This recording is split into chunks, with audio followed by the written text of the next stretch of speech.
650-yə yaxın yer Yer var, olmalıdır. Bir 20-30 yerdə boş yerimiz var idi açıq. Yəni sən özün cibindən bu konsertə öz kostyuma, səhnə geyimi və ansamblə, nə bilim, dekoru var, nə qədər pul xərcləmişsən? Tolik, mən pul danışmışdım. Acaqsın, oxuyacaqsan da səndən nə Yox, qədər. orada şey yox. Sonra baxdım ki, yox elə deyil. Mən müəyyən şeylər eləməliyəm. İşıqlanma pulun çıxıb? gətirdim. Rahat danış, burada rahat danışma Nə olar. qədər olardı? 7-8 mi? Belə Bax, çox deməyəm. bugün Ədalət Şükürov Mən o aldığım Respublikamızın puldan əlavə, Bəli. hansı ki pul almışam, Onu da almadın. onu almışam. Onun da üstünə bir 7-8 min pul qoymuşam. O ümumilikdə gəlir 10 neçə min İndi mən manata sənə gəlir deyim, çıxır.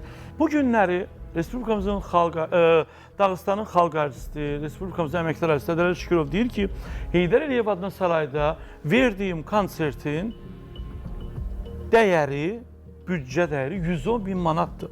Yəni Ədalət Şükürov bugün bunu rəsmi deyibsə, Vəfa bugün mənə burada 30 min də desəydi, mən deyəcəkdim, hələ azdır sənin üçün. Sən Yaşıl Teatrda gələ 50 min. Konsert sənin özünün yazdığın bir arxivindir, tarixindir. Sən oraya cibindən pul qoymalısın. Elə bilirsən, bu günləri xalq artistlərimiz konsert edir. Bəli, onlar bilet satır.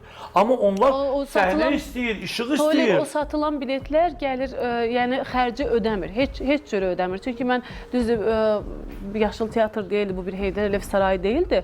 Amma opera studiyası da, yəni dövlət nəzdində olan bir məkandır və çox gözəl bir yerdir. Amma onunla belə nə qədər mənim xərclərim çıxdı, mən artıq bilirəm ki, yəni bu həqiqətən də o satılan biletlər gəlir, xərcləri ödəmir.